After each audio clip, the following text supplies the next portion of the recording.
please? Moved by Sherry, seconded by Steve. Thank you. All those in favor? That's carried. Thank you. Are we? Can I let them in now or? Yeah, you can open the door. Yeah. Just get it.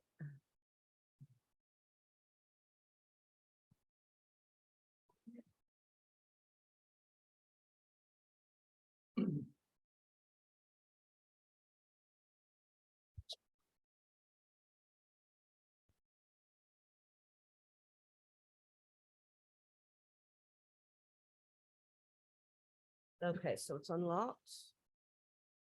And we are recording, so I think we're good.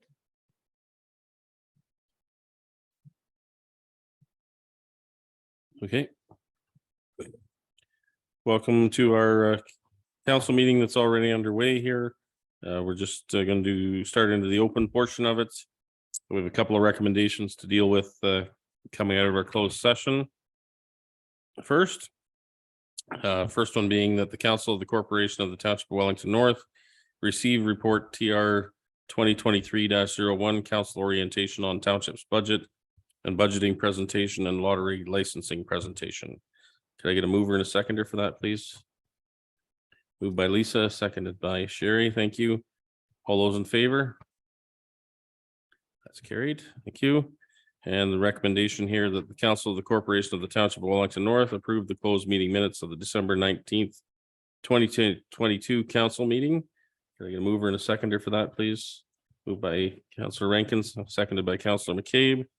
All those in favor? That's carried. Thank you. First or next up on our agenda is presentation to Darren Jones. So I see are you Tara Davis? Welcome, Tara. And do I turn the floor over to you for this? If you could come to the podium. You have to use the microphone or the Zoom won't pick up what you're saying. Does anybody have a camera?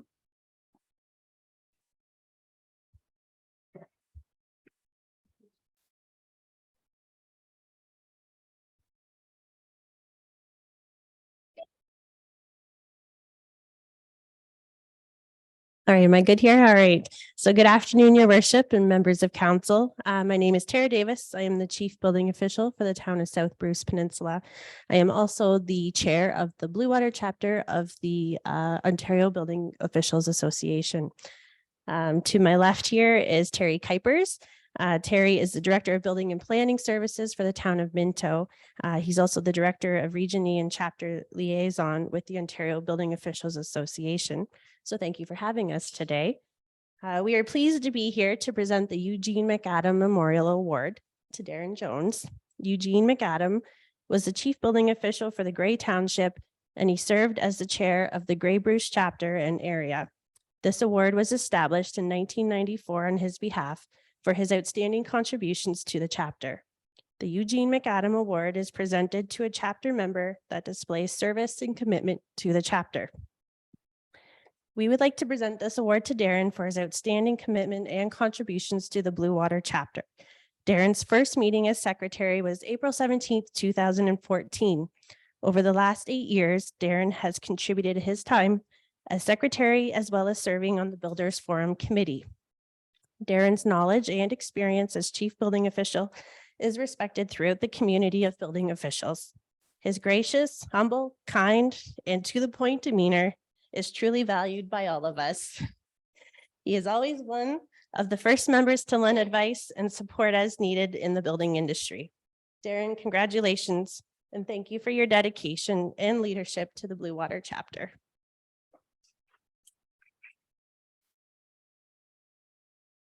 So I think Terry just wants to say a word or two and then present you the award.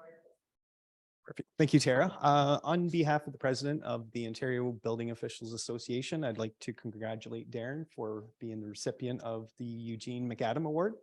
Darren, through his work, both his job here as well as with the chapter itself, demonstrates the professionalism of building officials. So thank you for that, Darren. Through his hard work, he is going to help the province achieve their goal of $1.5 million or million homes Actually, I'm not sure about that, but I haven't heard that speech or that in a speech all afternoon. So, but no, that was it. Congratulations, Darren.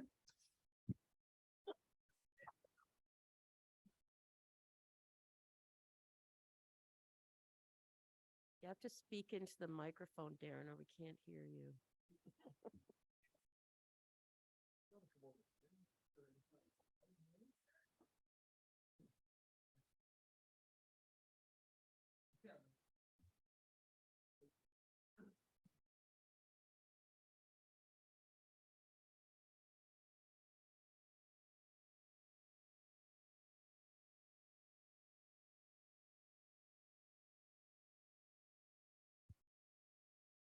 Well, thank you very much, Tara and Terry. And that's almost a mouthful, isn't it?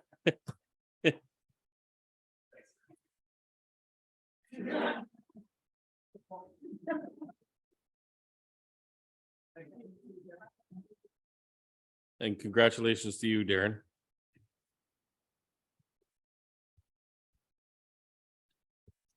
Okay. Next, we need to deal with adopting the minutes of the council and public meeting from December 19th. So recommendation here that the minutes of the regular meeting of council and the public meeting held on December 19th, 2022 be adopted as circulated. Can I get a mover and a seconder for that, please? Moved by Councillor Hearn, seconded by Councillor McCabe. Any discussion on those minutes? All those in favor? That's carried. Thank you. I don't believe we have any business arising from previous meeting for today's agenda. So we're on to items for consideration.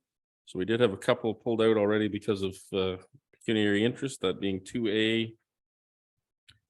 6D, I think it was. 6D. And 2B.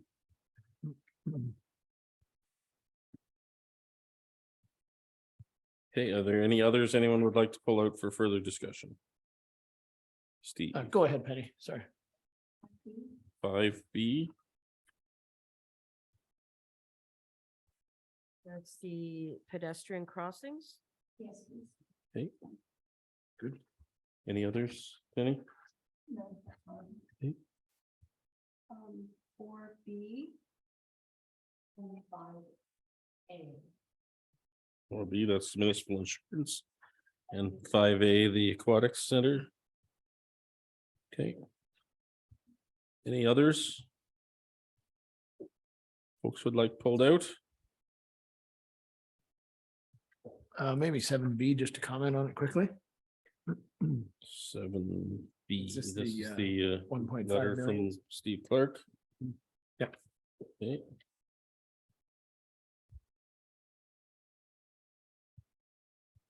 Any others? Lisa, did you have any?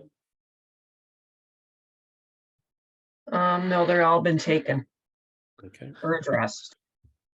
Addressed. So I'll just do a quick recap. So we have 2A and 2B pulled out. We have 4B.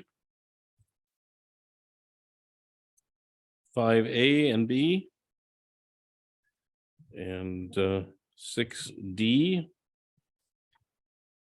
And 7B. Last call for any others?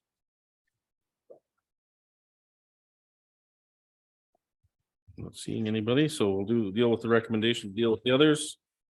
And that is as follows, that all items listed under items for consideration on the January 16th, 2023 council agenda, with the exception of those items identified for separate discussion, be approved and the recommendations therein be adopted. Can I get a mover and a seconder for that, please? Moved by Councillor Burke, seconded by Councillor McCabe. Thank you. All those in favor? That's carried. Thank you. So we'll go back to 2A. And this is in regard to a consent application B 147-22 Shill Land Holdings. Councillor McCabe has stepped out. I'm not going to read. Oh, sorry. Thank you. I was thinking, She's a lot- I said the wrong thing. Hell of a lot better looking too. So I'm not going to read the lengthy recommendation, but would entertain a mover and a seconder for that. I can move it. Counselor McCabe, Counselor Rankin is the seconder. Thank you. Any discussion on that application? I have none. Okay, thank you. All those in favor then? That's carried. Thank you. We'll move to 2B. Again, a lengthy recommendation that I won't read in its entirety. This again deals with another consent application, B 148-22. Okay, I get a mover and a seconder for that recommendation, moved by Counselor Hearn, seconded by Counselor Rankin. Any discussion on that one? I just have one question. I think I'll direct it to possibly Darren can help me with that one. I believe this is the one. I hope I got the right one. There's a reference to barn remnants Mhm. on the severed parcel. So the conditions in there, is that the conditions is that would need to be tidied up prior to the completion of this?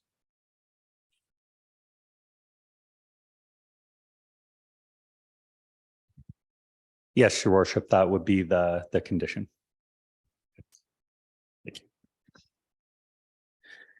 Any other questions or comments on that one? Okay, all those in favor? That's carried. Thank you. Counselor Burke, you can come back now. So we'll move on to 4B. This is in regard to the municipal insurance. Yeah, we've got a couple of and furthers. So a recommendation here that the Council of the Corporation of the Township of Wellington North receive report TR 2023-02, being a report on the 2023 municipal insurance renewal. And further that council endorses the staff recommendation to modify coverage value for the 3 identified properties to current value with depreciation. And further that council accepts December 19th, 2022 renewal proposal for the year beginning January 31st, 2023 with the recommended modifications. Could I get a mover and a seconder for that, please? Moved by Councillor McCabe, seconded by Councillor Rankin. I'll open the floor for discussion on that. Councillor Burke. Sorry. So thank you, Mayor Lennox. So I'm just trying to wrap my head around this. We're going to save just over $8,000, but we're not going to have the replacement value on the buildings. Is that how I understand that? I'm not sure who I'm directing this question to. Looks like Farhad. Oh, perfect. Go ahead, Farhad. Through you, Mr. Mayor. Yes, Councillor Burke, you are correct. Our all other properties are currently insured on replacement value basis. And these 3, based on our discussion, we recommend that there is a possibility to change that to current value with depreciation.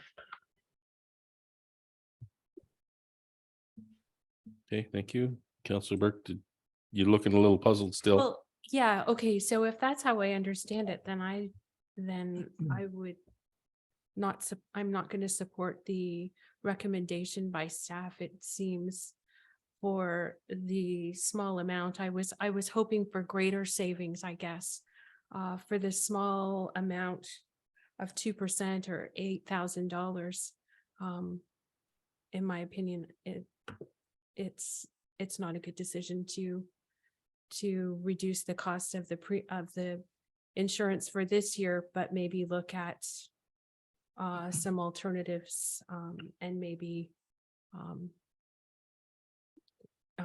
shopping the market when we have more time.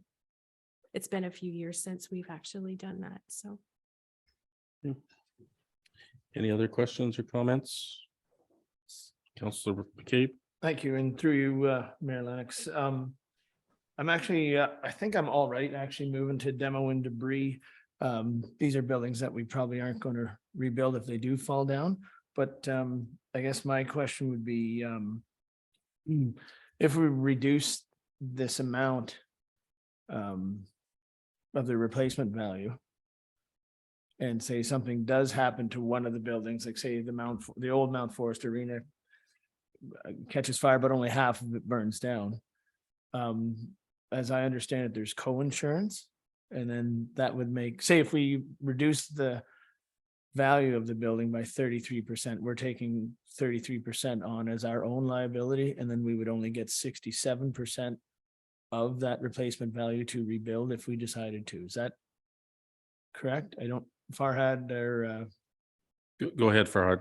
does that make sense, Farhad? Yes, Councillor McAvey does make perfect sense. And just to give you a little bit of background on it, even we insure our building at the replacement value because that's the highest value available to insure it. It does not mean it will cover all the costs because God forbid, testing the wood, something happened and the building we insured for $10 million, but replacement cost comes in $15 million because of the time difference. The insurance company have the underwriting process went through the amount they put in here. So our best available value available to us is the replacement value. And that does not cover this is the replacement value of 2022. And that's what our underwriting is. And in actuality, we will still, if something happens, we will still need to come up with our maybe some portion of our own money. Okay.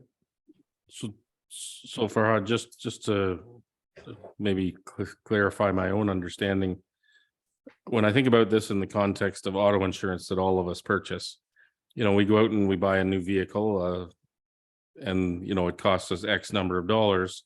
But as we use that vehicle, typically the value that they would be paid by the insurance company in the event of a total loss declines with depreciation. And that's what's being proposed here.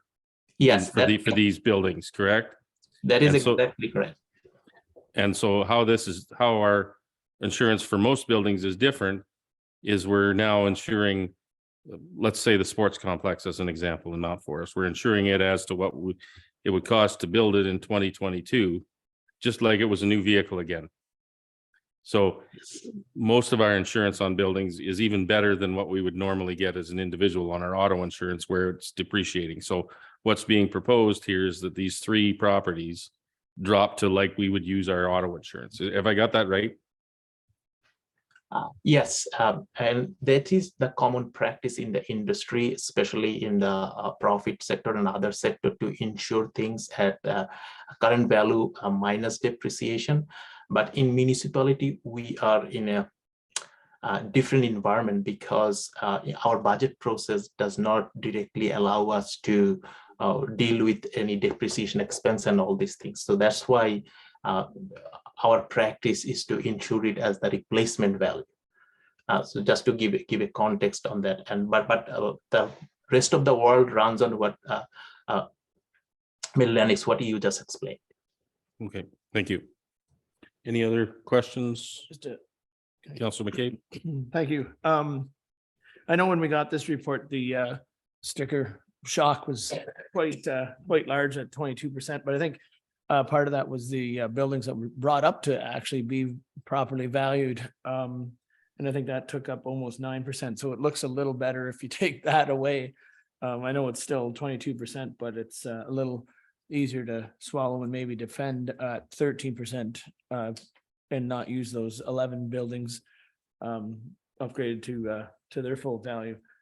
I'm not in favor of changing our deductible at all either. I don't think that makes sense. And we just did that a couple of years ago.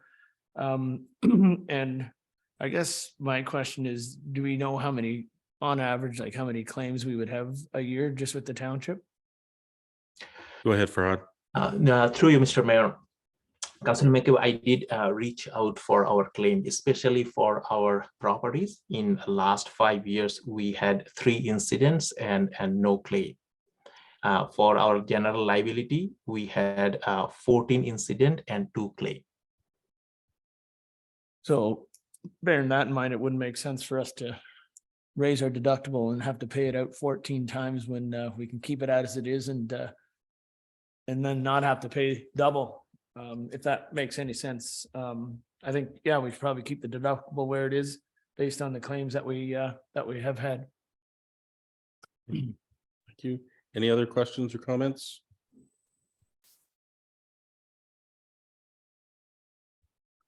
Okay, so let's just make sure that everybody's clear on what we're voting on here. The recommendation is basically to modify the coverage for those 3 identified properties and not make any further changes compared to the renewal proposal that we received in December. Is that correct, Farhad? Yes. Okay. So if there's nothing further, I'll call the question then. All those in favor? Opposed? That's carried. Thank you. We'll move on to 5A. This is in regard to the work plan for the Mount Forest Outdoor Pool and Aquatic Center. Excuse me, the recommendation reads as follows: that the Council of the Corporation of the Township of Wellington North receive for information report Ops 2023-001, being a report on the proposed work plan for the Mount Forest Outdoor Pool and Aquatic Center for information, and further that council approve in principle the work plan as presented within this report. With that, can I get a mover and a seconder? Sorry, Councillor Burke. Seconder, Councillor Hearn. And I'll open the floor for questions or comments. Councillor Burke, go ahead. Yeah, I'd just like to thank Matt and the staff for compiling this. As chair of the Aquatics Fundraising Committee, happy to see that we're going to be moving forward. I think it's really important that we do move forward with the Mount Forest Pool. It's a service that the residents have come to expect and enjoy, and also believe it's a matter of public safety. Every child should have the opportunity to learn how to swim.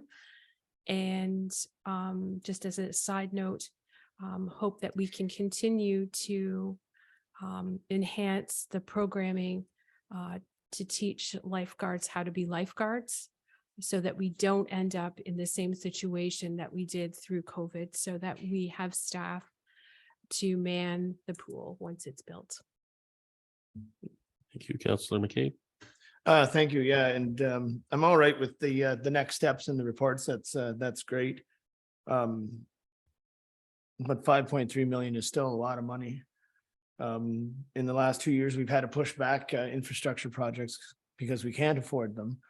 And these are infrastructure projects like bridges, roads. So I guess it goes back, and I know we've chatted about this before, is how do we justify spending 5.3 million on this pool, which I agree something has to be replaced for that. And then does that further push our budget back on infrastructure pieces that we have to maintain and replace, and in some places build new? So I think it's more a prudent question for fiscal responsibility. And, you know, I remember a couple months, actually probably a year more ago now, in Arthur, we had a meeting, and one in Mount Forest, and Matt had a list of things that are on the horizon, and water towers are on the horizon as well. And I'm not saying the pool isn't important. I think it is. But I don't know if you were to ask any of our local residents what they would spend their money on. I'm not sure we'd all have the same, they wouldn't have the same answer, but I suspect it might be on infrastructure that is already existing or infrastructure that'll need to be built. So that's the only, I like the next steps and how that's all laid out. I just really gotta be fiscally prudent here as well with the township taxpayers' dollars. Councillor Rankin, go ahead. I agree with Councillor McCabe about the fiscal responsibility. However, I think the pool is an extremely important part of our community, not only for the people that we are expecting to have coming into our township. They're going to need to have the activity.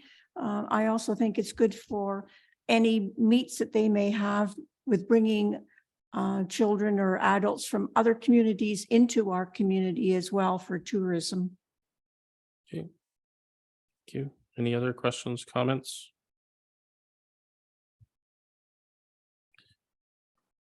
I would just add to, I think it's great to understand what the next steps, and that there are a number of steps that need to happen in order to make a pool a reality. I do think there are a number of critical decision points in this timeline, I guess, as I would put it that way, that are going to maybe change some of the dates and times, but we do have a plan of what the next steps would be, and how we have to try to figure out how we get from one step to the other, but we will be facing some critical decision points going forward to carry this project to its completion. So I would also thank Matt for laying that out, because I think there's sometimes a misunderstanding about the amount of steps that and effort that goes into these things. It's to get it from concept to completion. So thank you for that, Matt. Any other questions or comments? Matt's got Oh, something. Matt, go ahead.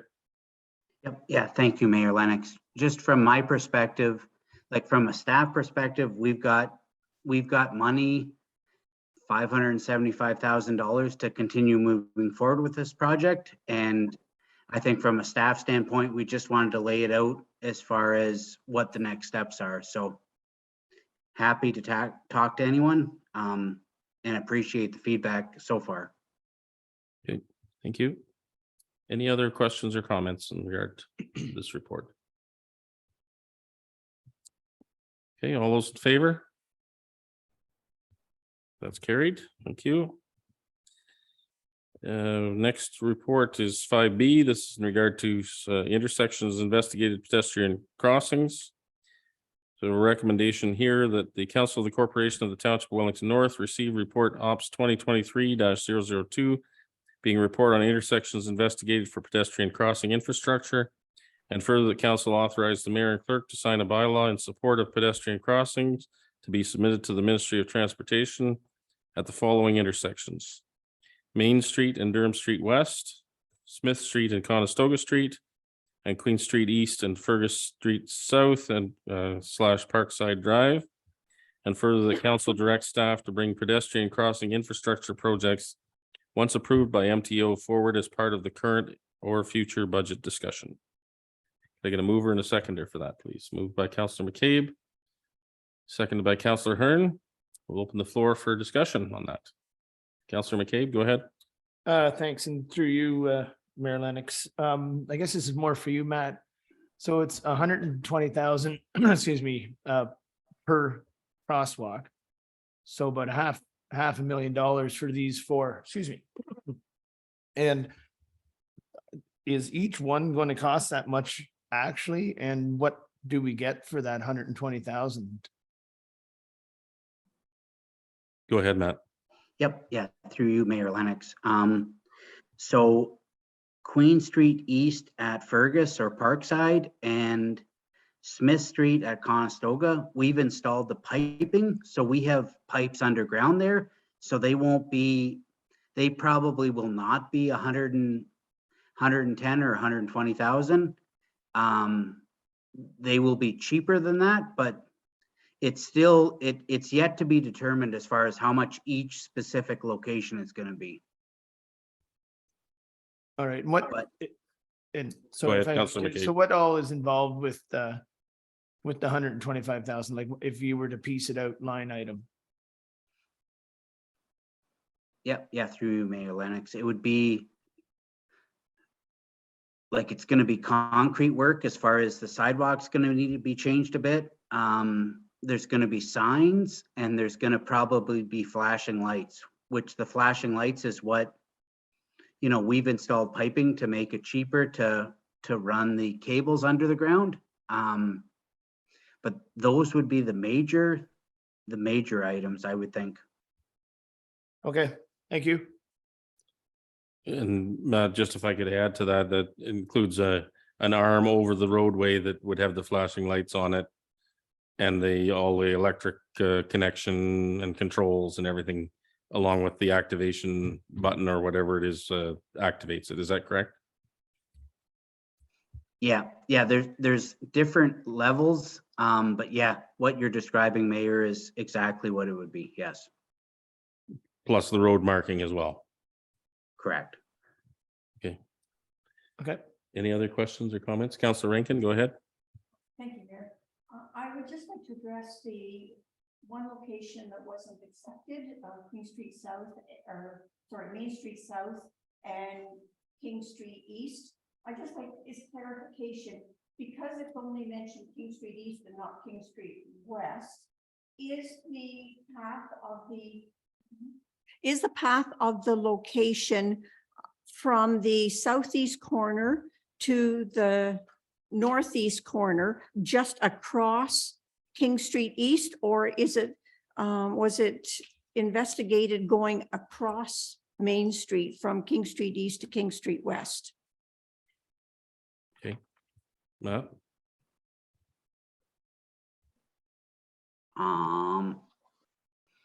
Yeah, through you, Mayor, if I'm to be very candid, there's 4 reports in front of council that would all speak to warranting pedestrian crossings. I tried to put forward the ones that I thought were most important. But certainly King Street and Main Street in Mount Forest is another one that makes a lot of sense. So, and I think if council accepts it, I think we're talking about something that we're going to work through over the next, say, 2 years. They're expensive projects. They're expensive projects, but they may or may not be warranted. I think it's incumbent on council to try to give opinion of what is warranted, but staff have excluded that one that you're talking about, Councillor Rankin. Even though I know that, like the one at Scotiabank and BMO in Mount Forest, is one that maybe is very warranted, right? I am fluttering, but that's what the report is, what it is. And it may be right, it may be wrong. So just for clarification, Sorry. if I may, Matt, and I think this is to Councillor Rankin's question, and she can correct me if I've got it wrong, but the discussion in the report talked about traversing Main Street at that location, not the traversing King Street with regard to the warrant analysis. Is that correct?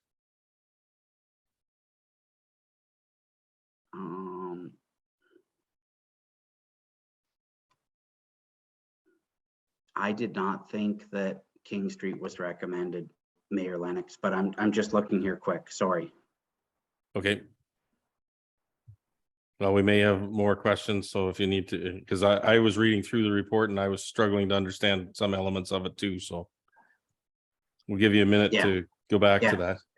Yeah, King Street is not recommended, but it was it's not part of the recommendation, but all 4 were warranted. Were or were not warranted? Were. Okay. But the again, to clarify my own understanding, the one at King and Main said that it was warranted at a different level, if I read the report correctly. Yep. Yeah, it was, I think all of them are subject to kind of potentially different measures. It's more just if council endorses moving forward with that location. Okay, so the staff recommendation basically is to move ahead with the 3 locations identified in the report, but further consideration could be given to the King and Main location as well at a different level. Yep, absolutely. Okay. Councillor Rankin, go ahead. Thank you, Mayor. I was wondering if any consideration was given to the fact that several years ago, there was a serious accident with a pedestrian being struck at that location. I know it's in the middle. There's a light, a block below and a light block above, but you're not going to find your pedestrians going to those lights to cross safely. And so I was just wondering if there's any possibility of having something there, maybe not the full amount of protection for the 120,000, but some idea of either just a line or just a sign to give the motorists a heads up that there may be somebody crossing there, if that could be taken into consideration. Okay. Let's just park that for the moment and we'll come back to that if that's okay. Councillor Burke? Yeah, so mine is, my concern is along the same line as Councillor Rankin. And appreciate the report and thank you. I guess my question is, if we're comfortable in supporting 3, do we move up the one that is at the corner of King and Main by the banks there? That is a chaotic corner at the best of times. And I know that this is part of, from things that have happened at that corner in previous years, that's part of the reason why we started talking about pedestrian safety, particularly in the downtown course. And I think some of this conversations also stemmed from the school zones. So I'm just wondering if there is a way that maybe if we're comfortable in doing 3, if we couldn't juggle one of the proposed ones that are being proposed in Mount Forest and have that corner done instead. Not to say that these aren't all very important, but that corner, you're right, Penny, that, you know, a lot of folks, if particularly seniors, aren't going to go to the lights. They're going to go to the most convenient place for them to cross. And I don't believe that that corner is safe. Any other questions or comments on this? Okay, I was just going to try to wrap up a little bit. So I think we have a recommendation here to approach MTO with regard to the first 3 locations. I'm hearing a lot of interest in more information on the 4th location at King and Main. I think the initial analysis says it isn't justified at the same level, but perhaps we could ask staff to come back and talk about what level it would be warranted and what other treatments could be created at that location to alleviate some of the concern. But I think we need to address what's in the report and the recommendation. Because I don't think we have complete information yet to know what all the treatment options are at that location. So I would ask council to go ahead and endorse this report if we believe this is appropriate. We do need to realize, though, that we're going to deal with this on at budget time as well, because these are significant investments and we may not be able to do them all at once, but we can proceed with these if council is in favor of that, and then do some further research and diligence into what the options might be at King and Main for future. Matt, go ahead. Yep, yeah, through you, Mayor Lennox. And if you want to add Main and King to the recommendation, that's completely appropriate. That gives staff some direction.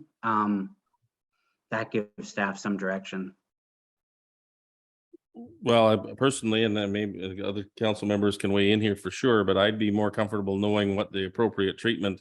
I mean, there's no point in us sending something to MTO that they're going to reject out of hand if we really want to treat something at that intersection. So I think we need some information on what may be warranted, what lesser treatment, if a lesser treatment is appropriate, may be warranted at that location, and still try to address some of the concern that's happening there. So I'd like to see it come back with a bit more detail in the information before we make that decision. Yeah, like even what level? So, okay. Any other questions, comments from council? Okay, we'll deal with this recommendation then. All those in favor? That's carried. Thank you. Move on to.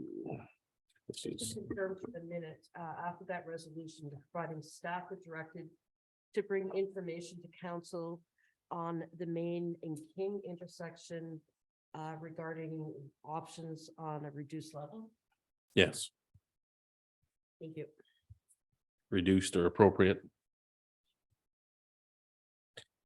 So we're on to which one is it now? 6D. This is the report with regard to the Wellington North Power Board of Director appointments. So I think you were excusing yourself for this one, Councillor McCabe. I got the name right this time. And the recommendation is as follows: that the Council of the Corporation of the Township Wellington North receive report CAO 2023-001, being a report on Wellington North Power Board of Director appointments for information. And further, the council, as the primary shareholder of Wellington North Power, Inc., appoint the following representatives to the Board of Directors of WNP. Carl Ellis and Nicholas Epoch. And further, that the appointments shall be enforced January 17th, 2023, and effective for a 4-year term ending December 31st, 2026. And further, that the mayor and clerk be authorized to sign the appointment bylaw. Could I get a mover and a seconder for that, please? Moved by Councillor Rankin, seconded by Councillor Burke. Any discussion on that one? I would just add that there was quite a number of good candidates that applied for this position.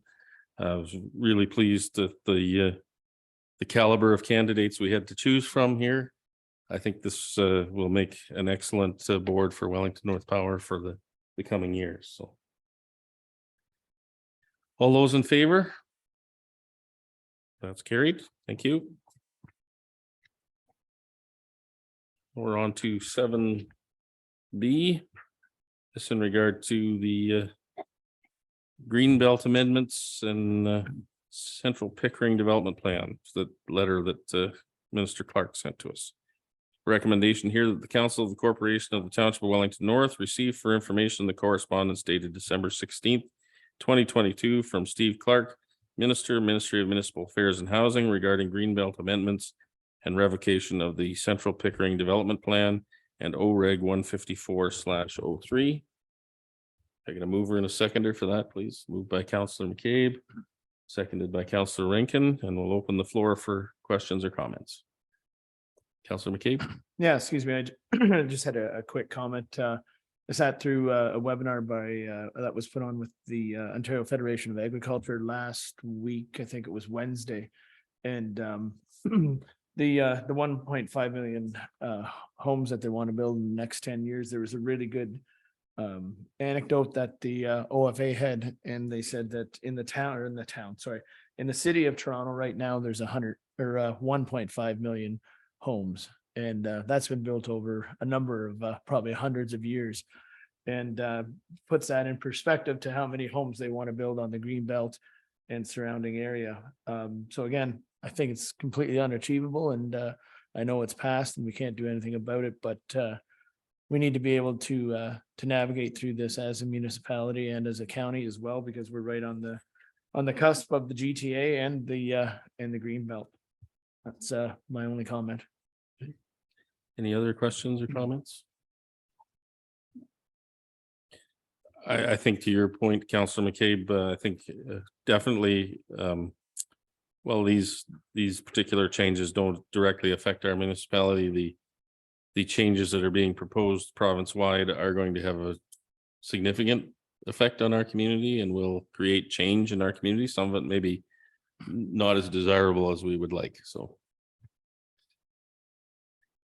with that, I will call the question then. All those in favor? That's carried. Thank you. And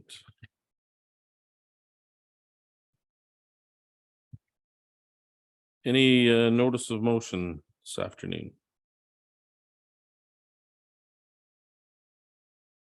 Okay, seeing none, we'll switch to community group meeting program report. Anybody have anything they'd like to report on with regard to over the holiday season and start the new year off? Councillor McCabe.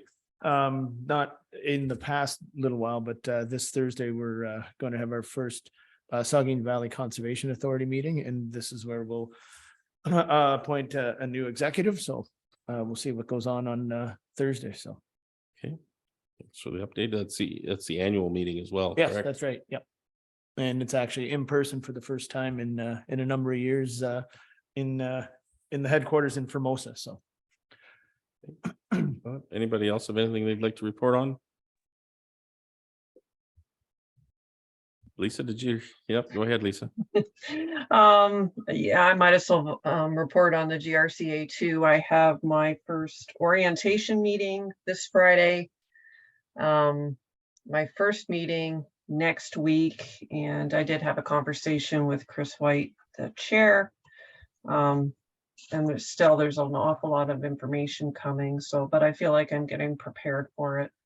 I have an Arthur BIA meeting this week. Arthur Chamber meeting last week was canceled. We just didn't really have enough business to conduct a meeting, but they still have things going on and some events planned coming up. And the Mount Forest Chamber has a business after 5 tomorrow night. Where is that business after 5, Lisa? Oh gosh, I'd have to Sorry. look that up because you, my brain is forgotten right now. I'll have to send it to you. Or if Okay. I look it up really quick, I'll get back to you. Okay, thank you.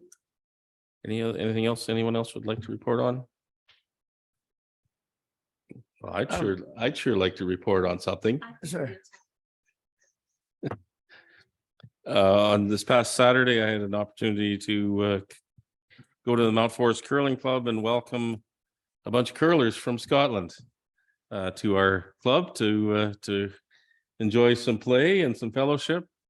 They're traveling around Ontario as a part of the Strathcona Cup contingent from Scotland. This is the longest standing championship cup in the world. Rivalry between Canada and Scotland with curling over many years. And we were very fortunate in Mount Forest that we were one of the stops for this Strathcona Cup group. They'd been to Fergus, Elora, and they were headed to Owen Sound after leaving Mount Forest. And it was great. Some of the local players got to play against them and share some stories, maybe tell a few lies, I'm not sure. But yeah, I had an opportunity to be there. It was pretty exciting to welcome them to our community, and certainly helps to raise our profile of our curling clubs.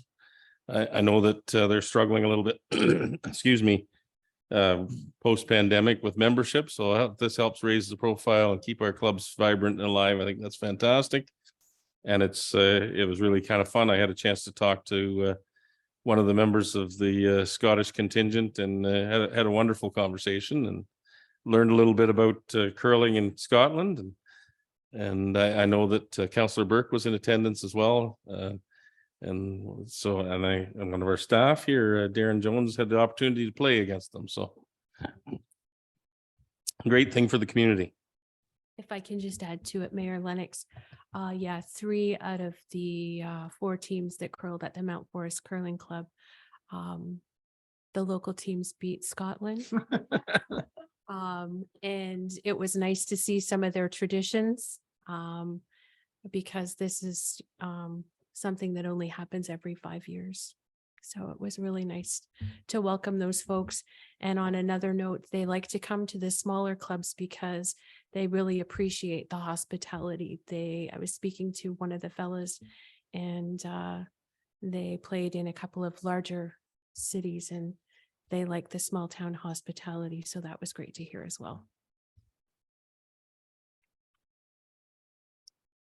Yeah, so that was pretty exciting. I don't know how to follow that one, to be honest. Anybody else, anything else they'd like to report on today? Crime Stoppers? Councillor McCabe and I attended the flag raising for the Crime Stoppers. And once again, years ago when I attended, I was the only one as just a resident that was there. And I was sorry to see again that we didn't have residents, but hopefully it will become more well-known and you'll get more people out despite the cold weather. But I thought it went very well. I have not had a chance yet to see how it turned out on the video, but yeah, and I think this is an important milestone year for Crime Stoppers, is it not? mm-hmm. I thought it was 30, but somebody said 35. I think it's 35. Yeah. I thought I had read 30, but anyway, And to your point, Councillor Rankin, I think it's really important that the public are aware of this service because they're the ones that drive it and make it work, because we need them to phone in the tips and share the tips in order to help keep our community safe. So, well, it also gives the residents a chance to support their community and be part of it and to help out. And maybe they can earn $1 or $2 on the way. And I think we should also acknowledge all the sponsors of that organization that make that happen and help to make it possible for people to turn their tips into cash, and makes it easier and more accessible to help keep our community safe, because we do live in a very safe community, and it's great to keep it that way. Okay. So we got a couple of bylaws here to deal with. Mayor Oh. Lennox, I've been holding my hand up for a Oh, while, sorry. sorry, Lisa. It's okay. I just wanted to respond to Councillor McCabe. I did look up the business after 5 for units at the Chamber Building. There's an Eventbrite link, and I'll send it to you when we're done the meeting. Great, thank you. Thank you. Sorry about that, Lisa. We'll move on to bylaws. I'll check and make sure nobody else has their hand up. We've got a couple of bylaws here. One's to appoint the board members to the Wellington North Power, and one to appoint members to the Property Standards Committee. So we have a recommendation here that bylaw number 001-23 and 002-23 be read a first, second, and third time and enacted. Could I get a mover and a seconder for that, please? Moved by Sorry, one Councillor second. Burke. This is just the property standards. Right? Both. Oh, so you want to excuse, Yeah, so we better split them up. yeah, sorry, that's what I was just gonna ask. Thank for. you, Councillor McCabe. I didn't think of that. So let's deal with the property standards one first. So the recommendation then would be that bylaw number 001-23 be read a first, second, and third time and enacted. Could I get a mover and a seconder for that one, please? Councillor Burke and Councillor Hearn. All those in favor? I think that's carried, and I would send a thank you out to the public members of that board in particular who are volunteering to participating on that as well. So then we have a recommendation for the second one, and it reads as follows: that bylaw number 002-23 be read a first, second, and third time and enacted. And this is again for the Wellington North Power Board of Directors. Excuse me. Can I get a mover and a seconder for that, please? Councillor Burke, Councillor Rankin, thank you. Any discussion on that? All those in favor? That's carried. Thank you. That brings us to the end of bylaws, and next is our cultural moment.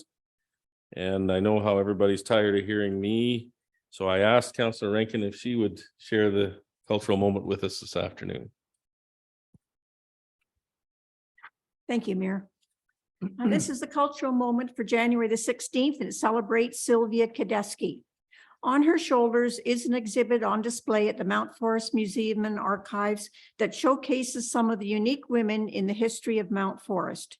Today's cultural moment celebrates Sylvia Kadeski, 1920 to 2017.